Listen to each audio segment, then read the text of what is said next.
Hello and welcome back to our special edition of Processing the Process, featuring both of our artists, Jonathan Riddell, choreographer and artistic director of Riddell Dance Theater, and Allie K. Dakers, teacher, actor, producer, and director of her middle school drama club program.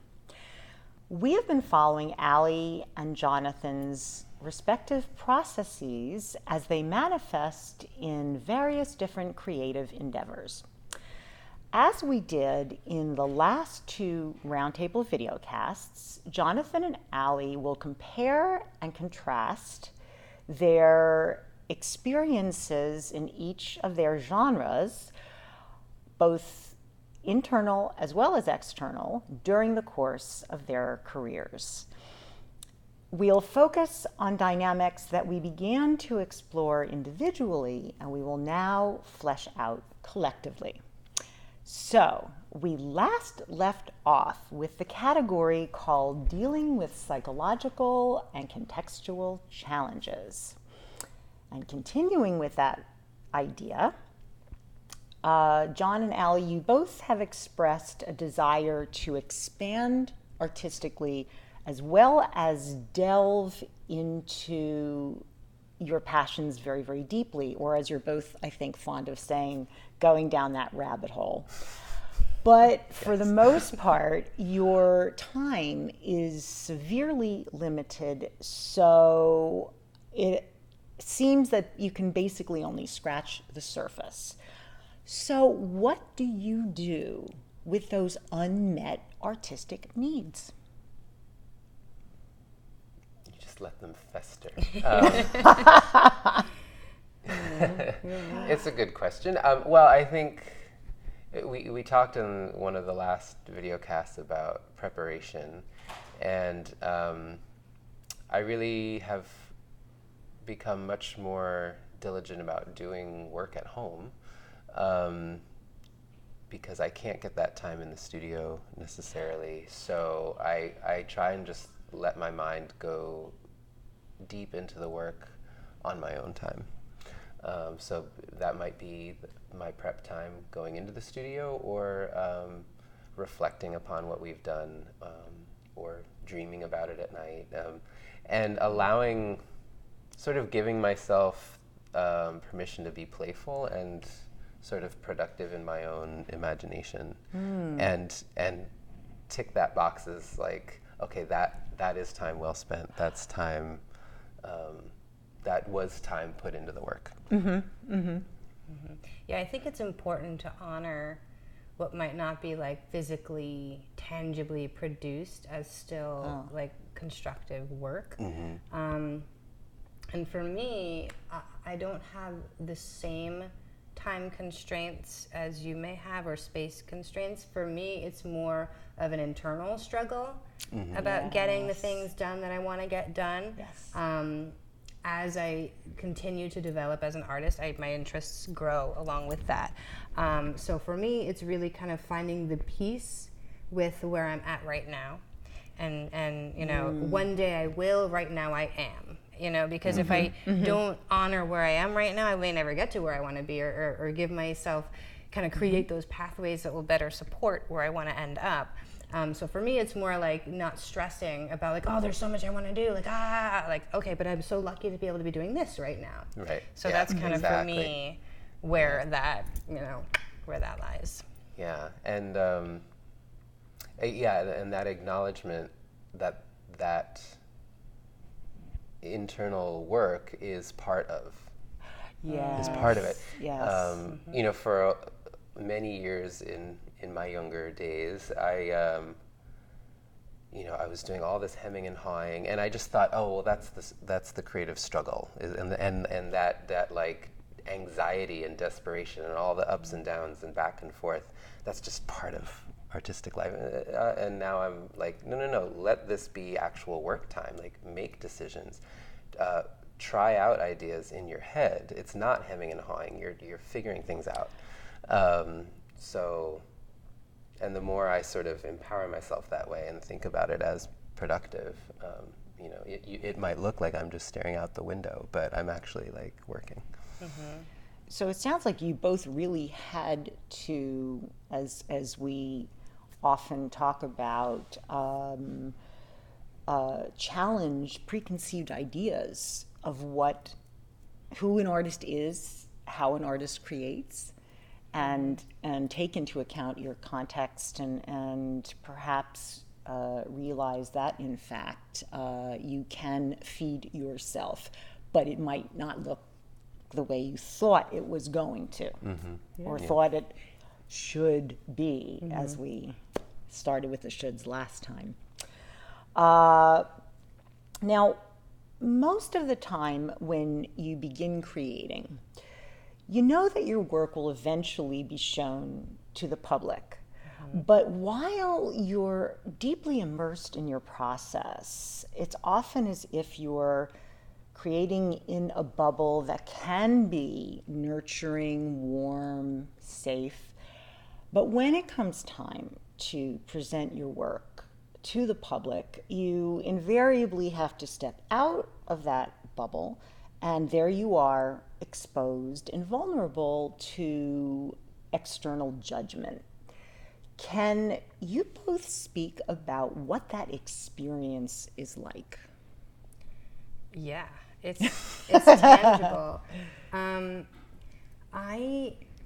I do struggle. I think every artist kind of struggles with that because you're facing the music, so to speak, you know.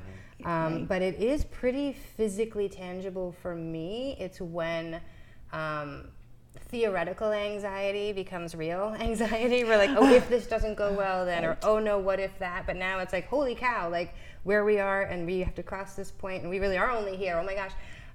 So for me, it's almost like you talk about this bubble. It's like a literal, I have to like push myself through a force field onto the other side of that. And I do have to kind of pull from somewhere within, like a strength, and you know, calm the ego and trust my heart, and you know, trust the work, trust that the kids or the adults that I'm working with have done their job.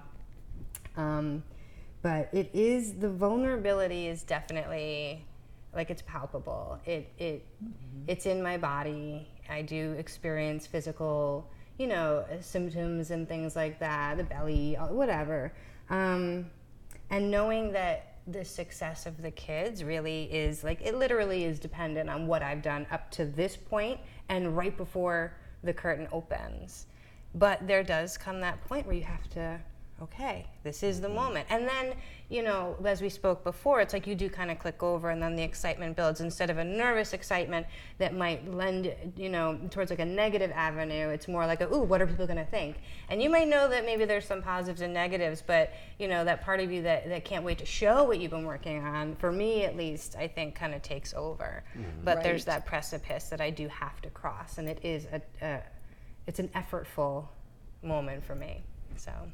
And do you anticipate it? You know it's going to come? Do you prepare yourself for doing it? Yeah, I'll have on my calendars written down, like, you know, notify this person that this has to be, and you know, call that person, make sure the video is set up or whatever. So, like, there are certain benchmark moments on this, like, administrative end or whatever you want to call it, that they're triggering, but it's also like I know it's coming. You know, we talked about creating that framework, that structure. So like I can find comfort early in the process knowing that that's not here yet. Like I'm good, you know. But then eventually we do get to those moments. So, you know, there is that.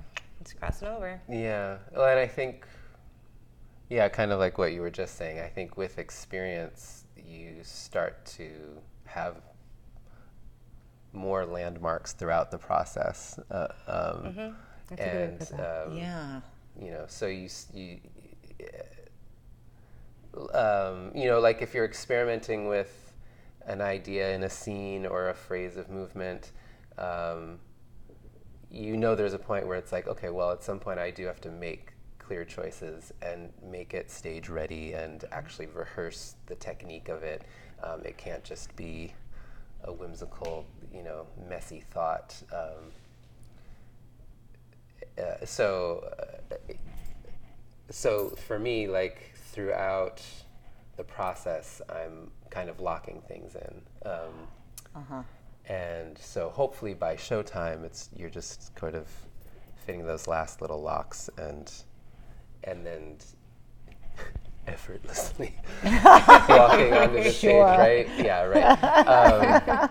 But you know, again, some processes are like, you know, at the last minute, you're trying to just clean everything up and make it stage ready, and you haven't had the benchmarks along the way. It was just create a mess, clean it up, put it on stage, and you know, that can be a little more terrifying, I think. Always with more time, there's more ease if you know what to do with that time and manage it well. But it's never comfortable. No. There's always something to worry about.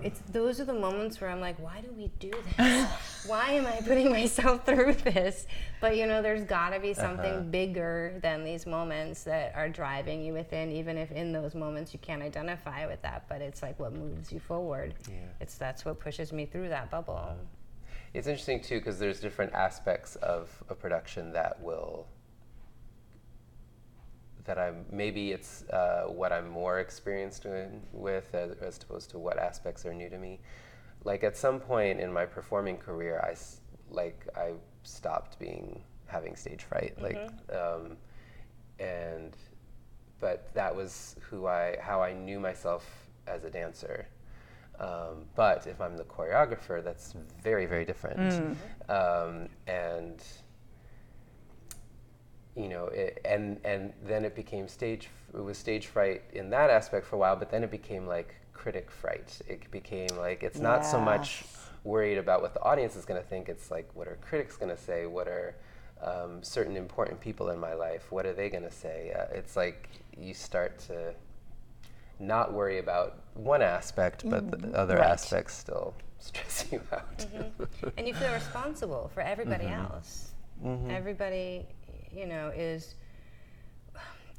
like with my students, if one of them really seriously stumbles, my heart stops, you know, because you can't save them. They have to save themselves. The rest of the members on the stage have to pick each other up, you know.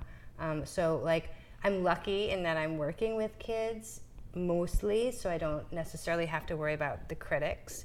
And there is a lot of forgiveness because they're kids. And of course, they're so cute. Like I get a cute card. Like, yeah, good. But it doesn't make it any less daunting. That moment, you know, when it's like, all right, go Q1. Hopefully, cross fingers. So.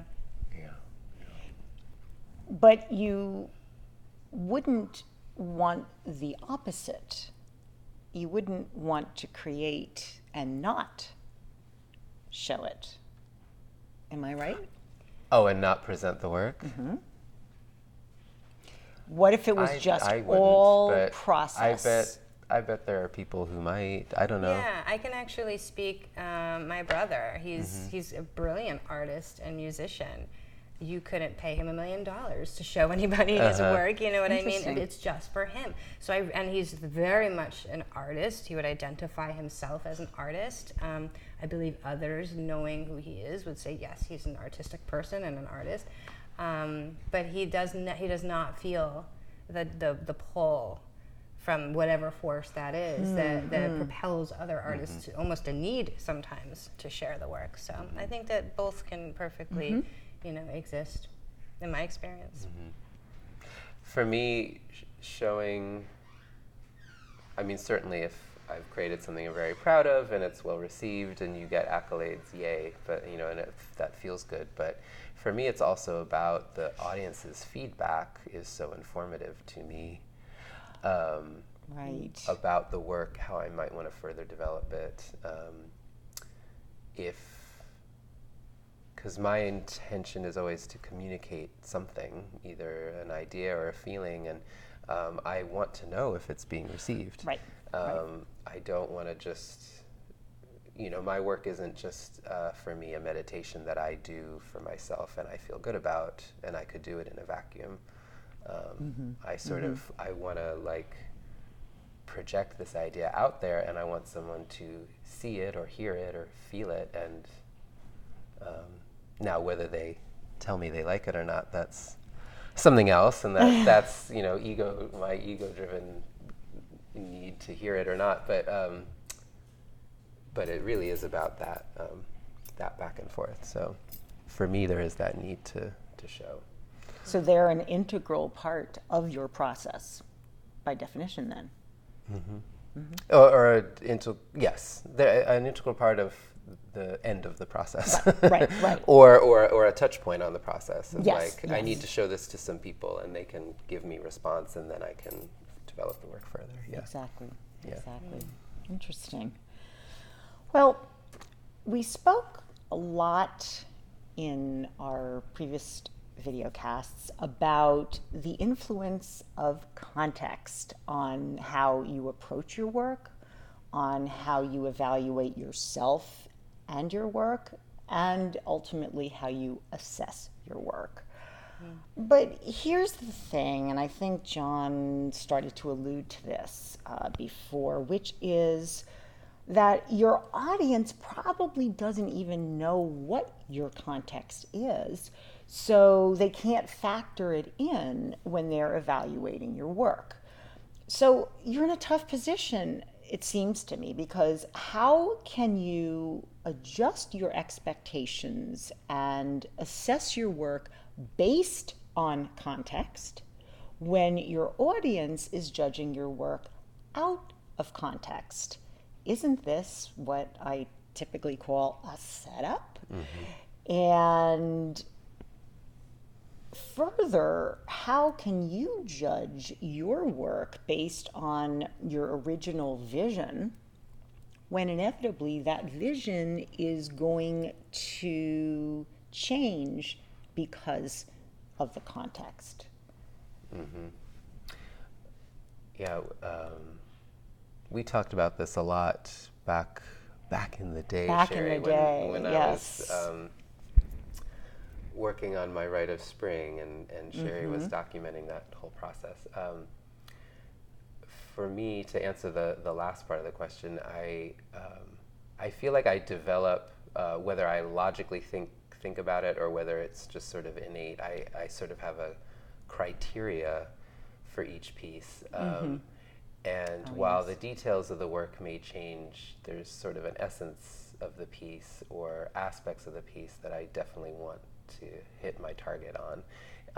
So if come showtime, if I feel like the piece sort of ticks all those boxes, then I feel good about it.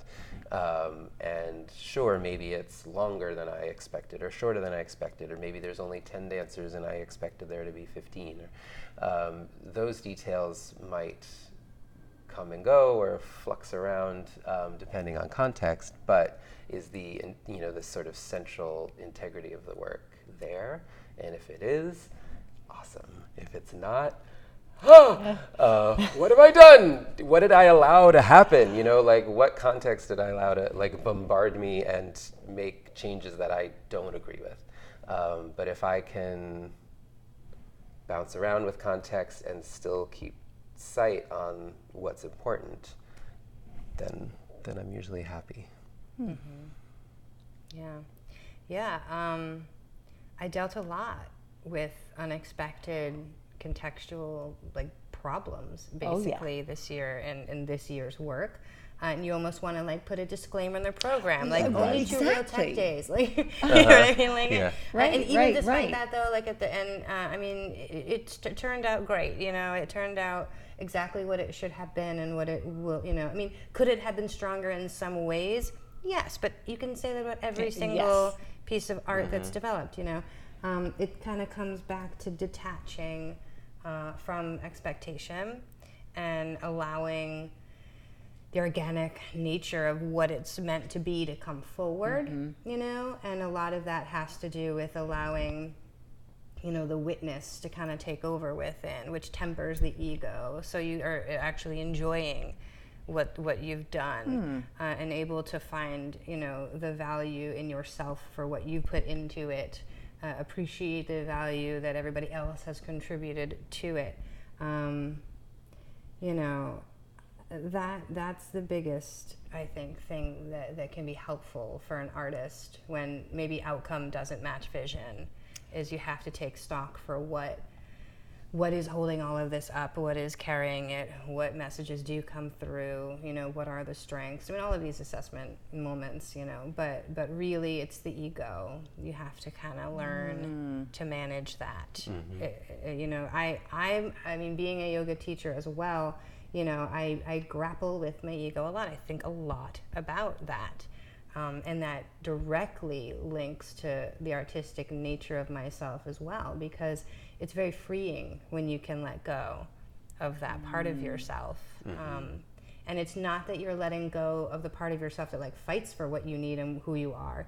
It's oftentimes what's in the way of who you can become, the ego. So if you can kind of learn to make friends with those negative sides of ego, which is usually where criticism comes from, then I think that comparison of what you want something to be versus what it ends up being is a lot more in line, and emotionally a lot easier to accept if it's not aligned.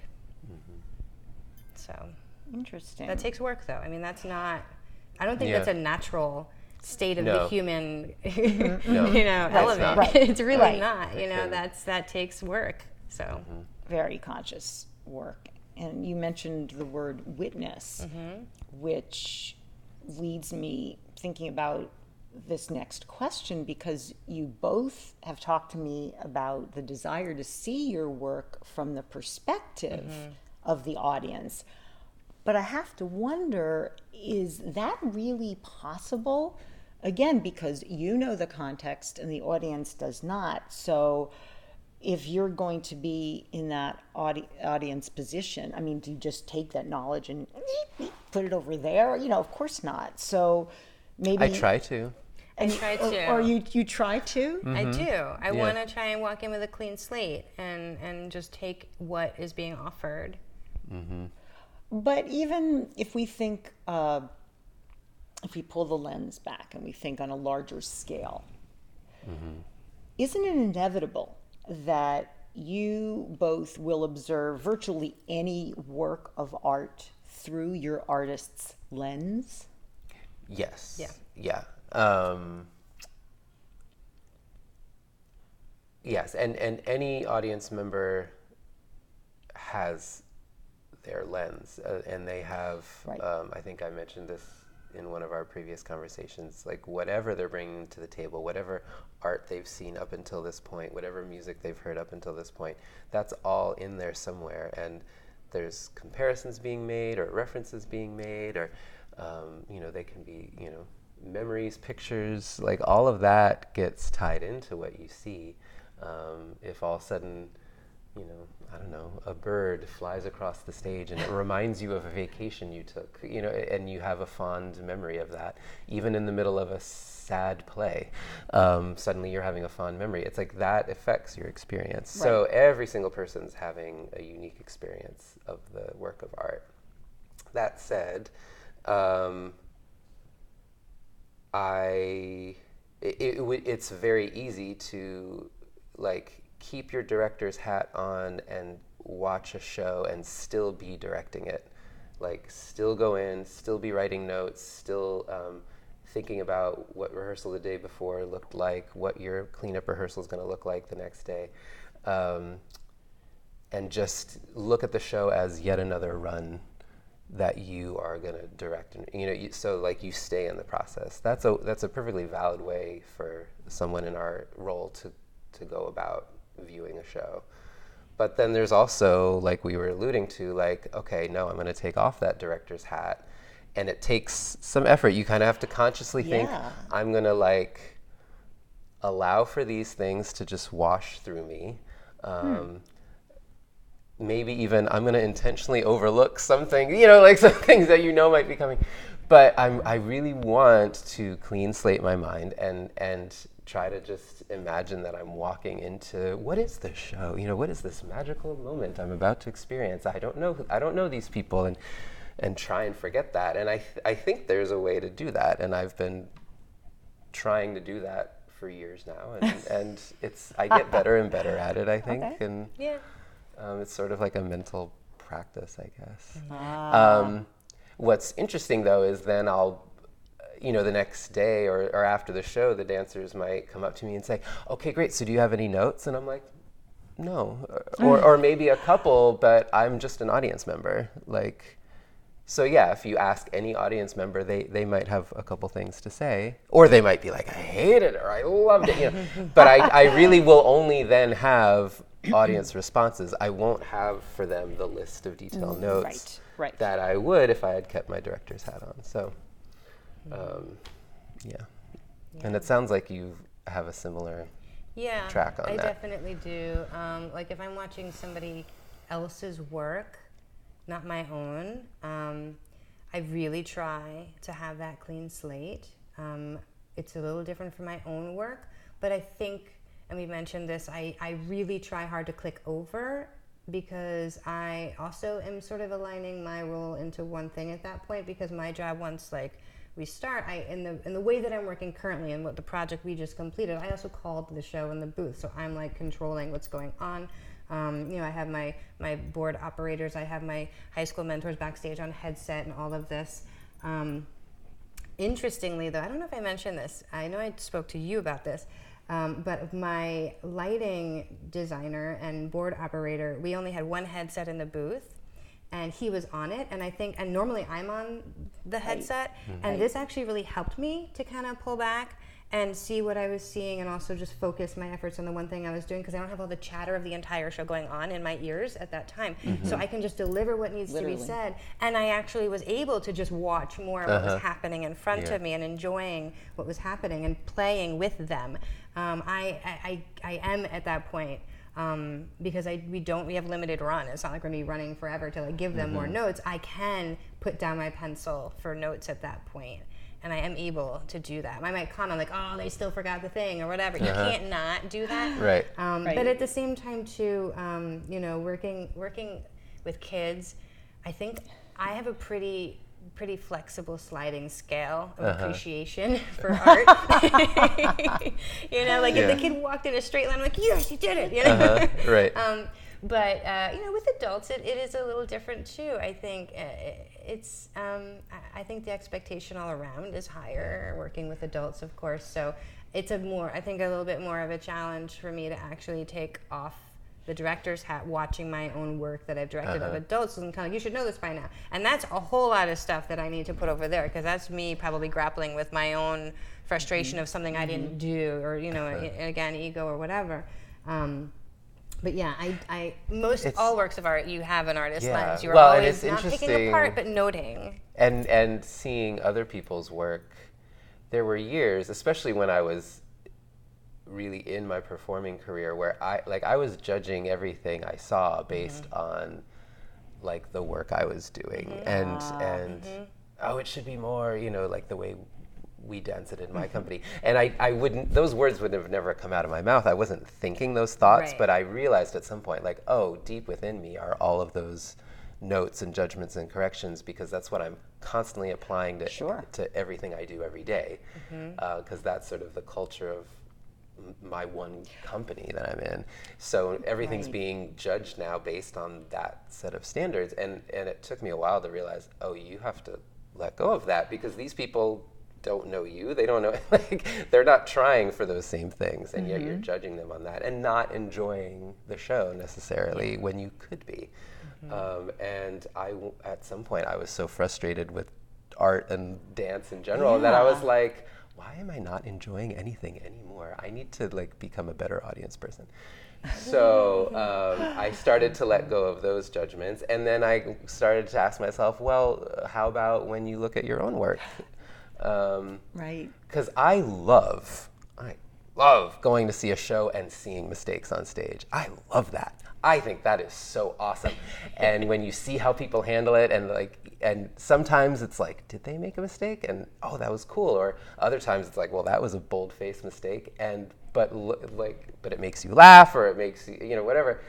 But oh my gosh, if that happened in my work, forget it. It's like the world is ending. but why is that? Why do I feel that way when the person next to me is, laughing? Ha, they made a mistake. Cool how they fixed it. Like I wanted to be able to enjoy my work and my company in that same way. And it took thought. It took Absolutely. like Very meditation deliberate. and change of the mind. To go, I'm really gonna like come in dumb and if somebody messes up, like laugh with them. And then I could really start, I feel, judge my work like a stranger. Interesting. We'll have to see how you both do For with good or that. Moving forward, I think that is a process, as you say. You've made great strides to date, and it'll be interesting to see how that does evolve over time. But that does bring us to our next category, which is called similarities across genres.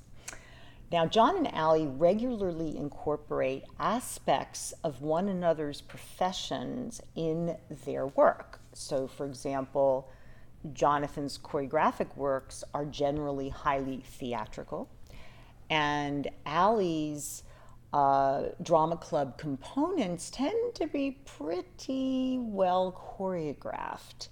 So, do you both make conscious decisions to do this? Or does it just kind of turn out that way? Well, for me, it's very conscious.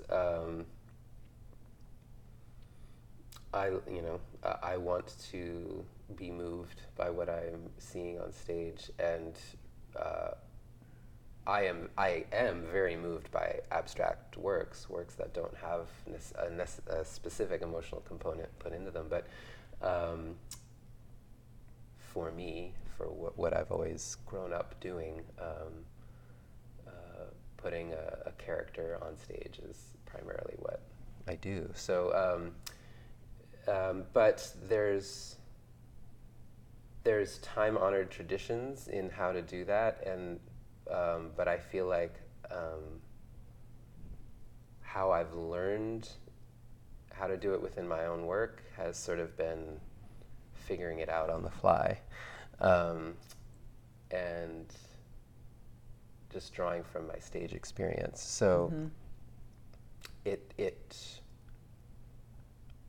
wasn't in my choreographic training, I would say that. Like choreographic training is very much about structure, like how you're putting phrases together, where you're putting dancers on stage, and you approach most of the classwork very abstractly. And then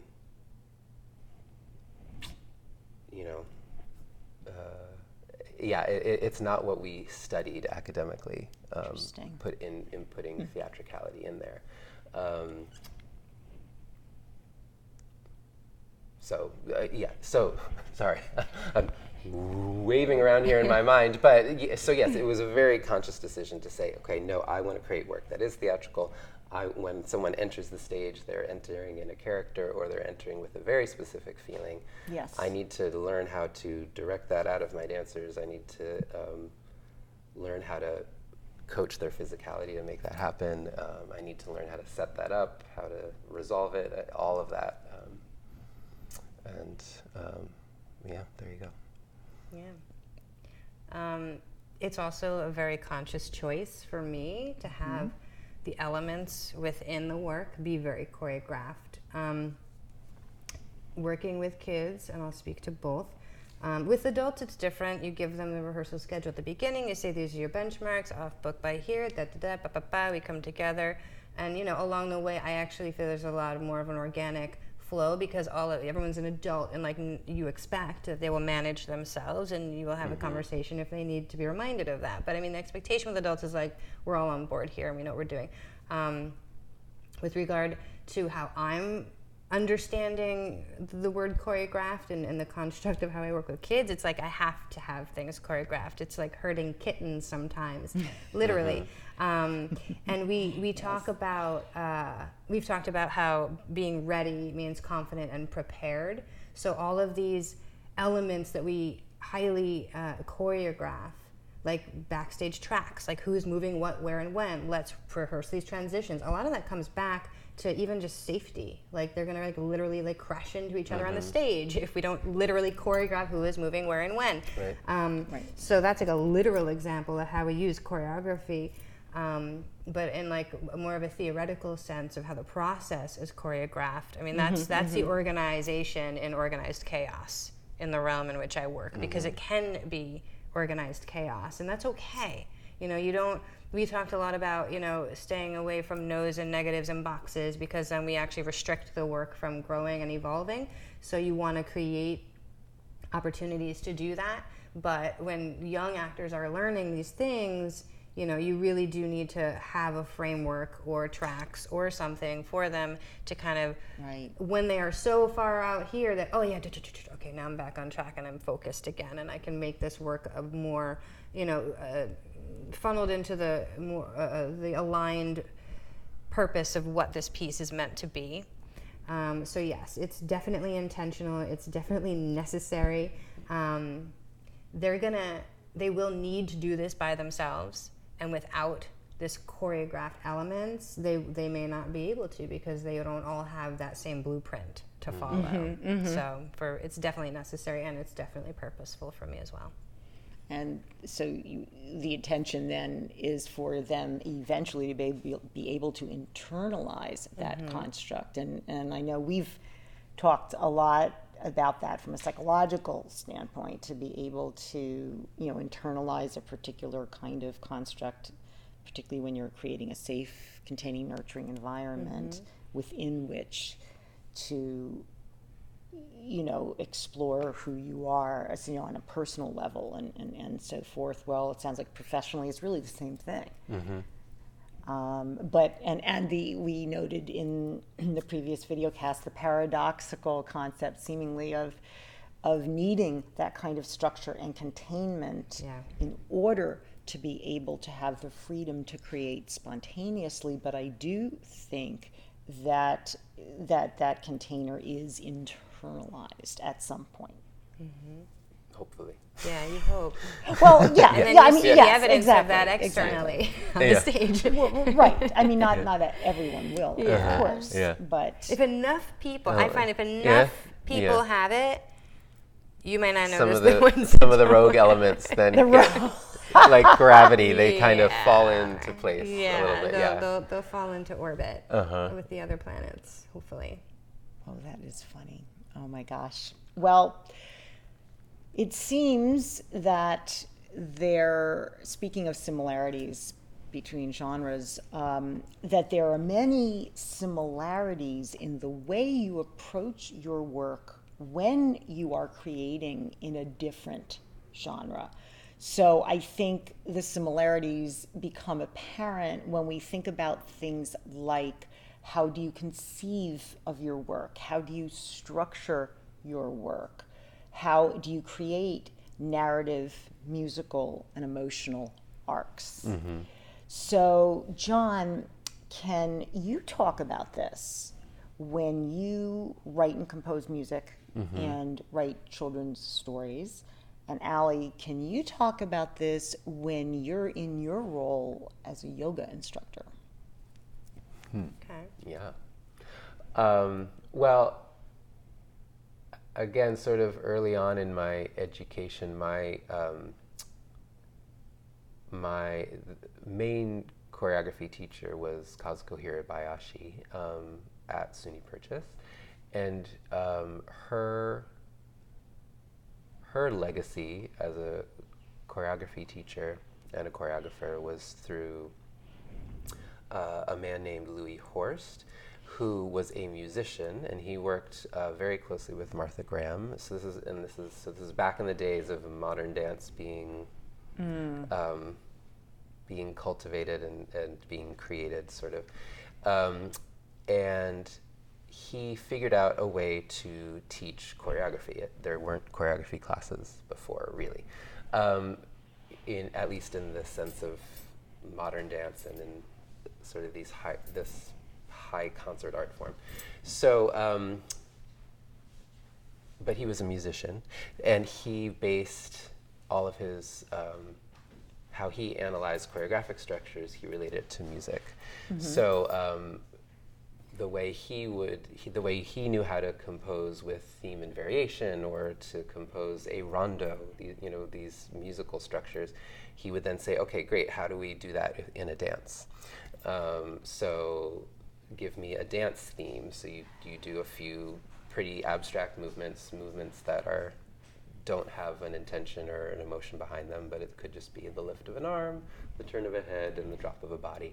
And now you can vary them. So you could lift your arm with a flutter, you could turn your head with a quick whip, and you could drop down slowly, So that's a variation on your original theme. And then you could do it like a dog. You could do it, so you could start to add all this interest in it. And this all comes from music. So already how I learned to choreograph is in parallel with musical structures. But then we always looked at, assignments might be like find a painting and interpret it. So you're looking at elements of the painting, and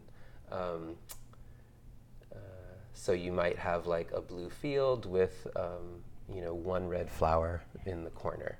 So you might have your dancers moving in a fluid way, and then there's that one dancer that pops up very brightly in one moment of the dance.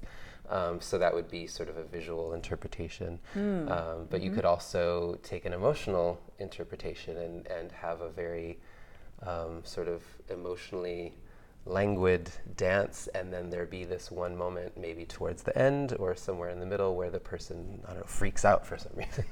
And that's the interpretation of that one red sort of spark.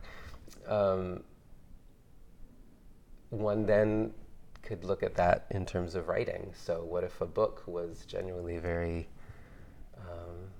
placid and lovely, and then there's just that one chapter that, wow, that was a crazy chapter. And so those things can inspire you throughout, and you can easily just translate it from one medium to the next.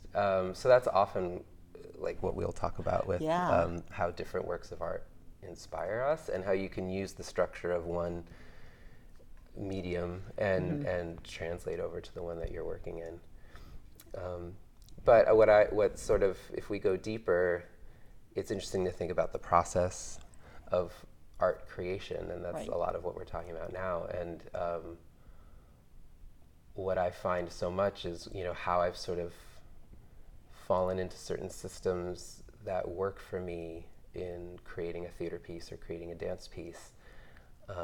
When I think about an idea of a song and I wonder how I'm going to develop it, I'll use those same tools. So I'll say, well, sketch out the idea, then go back, comb through it, thinking about these different elements. For me, it's often like, does it tell a story, start to finish?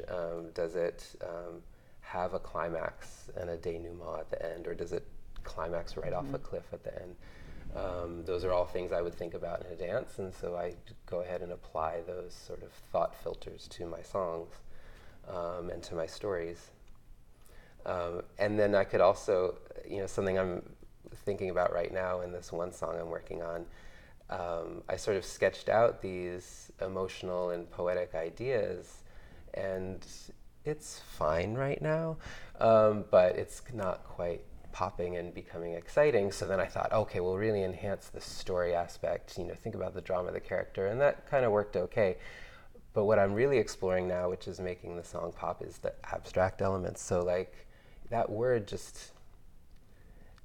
it means what I want it to mean, but it doesn't sound the way I want it to. So I'm trying to think of words that sound, like, so the abstract sound is much more biting, is much more interesting. And suddenly the song is coming to life. So even though I told the literal story right away in my first version, but no, it's like all these little crisp pops of phonetics like that wouldn't matter if I were just sitting down and telling you the story. They matter in music. So. Interesting. It is, and you think, and we're getting right over to you, Allie, but from the standpoint of the layperson, when I hear about artists who who produced in multiple genres, honestly, the first thing I start thinking of is how amazingly talented they are. And while that may be the case, I think what's really emerging right now is that, in fact, it's much more than that you're actually taking very definitive constructs and using them and applying them and filtering them, perhaps through a different lens and in a different arena, but that, there's much, much more to this than simply, oh, you're a great musician as well as a great dancer. Well, yeah, but, there's much, much more. And I know that when you teach yoga, that you're constructing it, as you're about to tell us, in a very definitive and highly choreographed way. Yeah. Definitely, if you're in my class, like there's lights, there's at every single class, I construct its own playlist to reflect the mood, and really, it really comes to intention, and that directly is linked with my artistic process as well, regardless of area or of art that I'm working in. I feel like the seed of any piece of art is to express something, whether you're going to bring that to the public or you're going to do it for yourself. Something inside needs to get out, and this is the physical way in which it's going to do that. So for me, intention is like an undercurrent or a through line, no matter what I'm working in. And I can take all the different skills that I've learned that supports the talent that I might have been born with or developed over time. But really, it's the intention behind all of that for me is the bridge between different kinds of art that I might indulge in or appreciate or whatever. And when it comes to yoga, I love too, and because I do want to, I've always been very physical. I haven't ever been formally trained in dance, but I really would love to. And I did a lot of hanging out at Purchase with Purchase friends and things like that. But I think it was after even you were ever even there, because I was just like coming back with people that I'd met. So maybe there were like grad programs or things like that. And we would just, honestly, I got to tell you, there was like a real live dance off, and I was like, yes! Like literally brought out the cardboard. It was, I was like, this is amazing.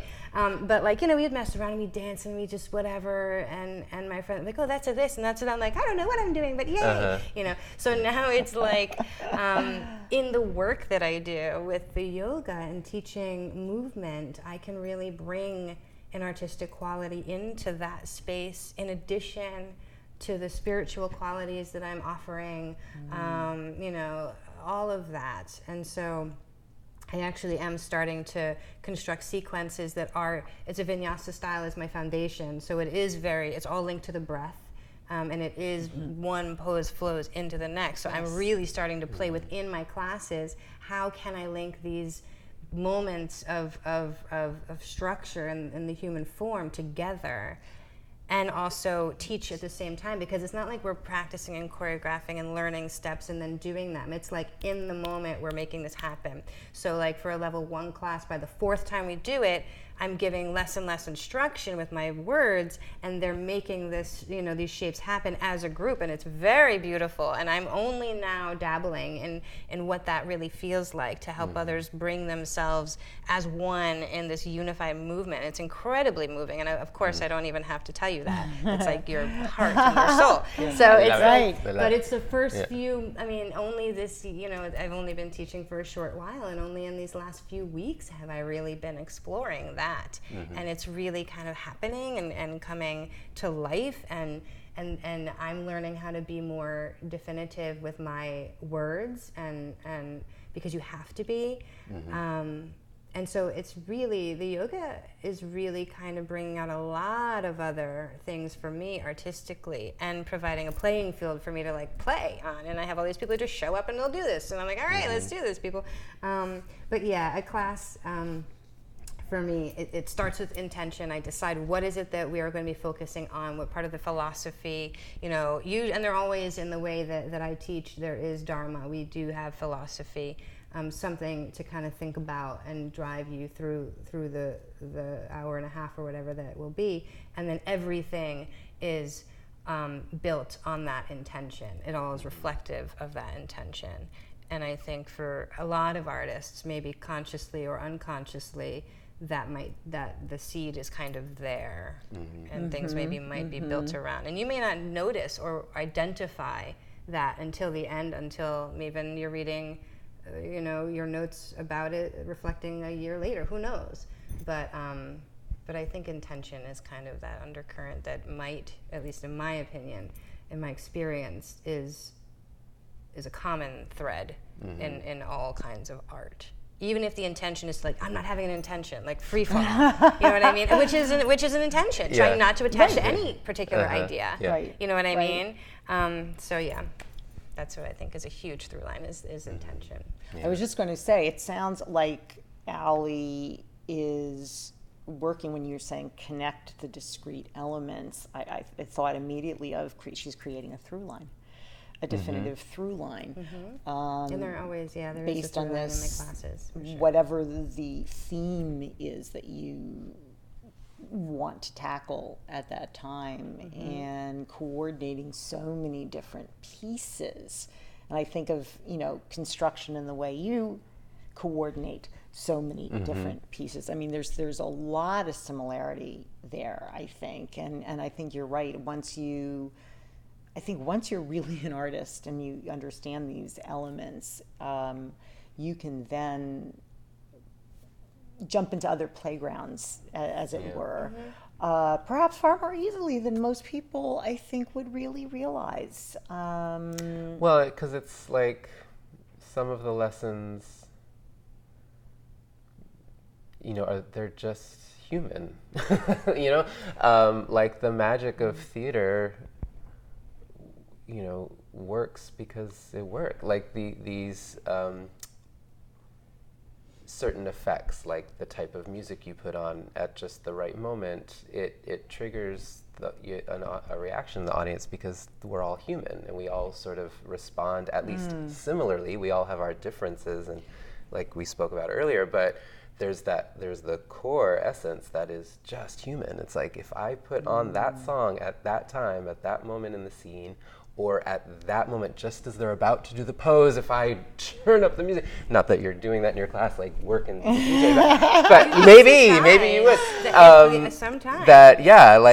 It's like that will inspire at least 90% of the people there to go, and so that's human. So I think so much of what we do as artists is we're trying to study what it is to be human, and what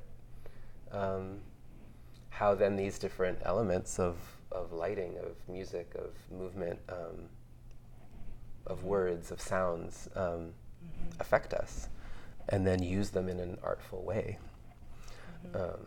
So totally, to think of a theatrical yoga class, I'm like, yes, that's in my mind, I'm like, that's only going to make it deeper and more meaningful for the practitioners.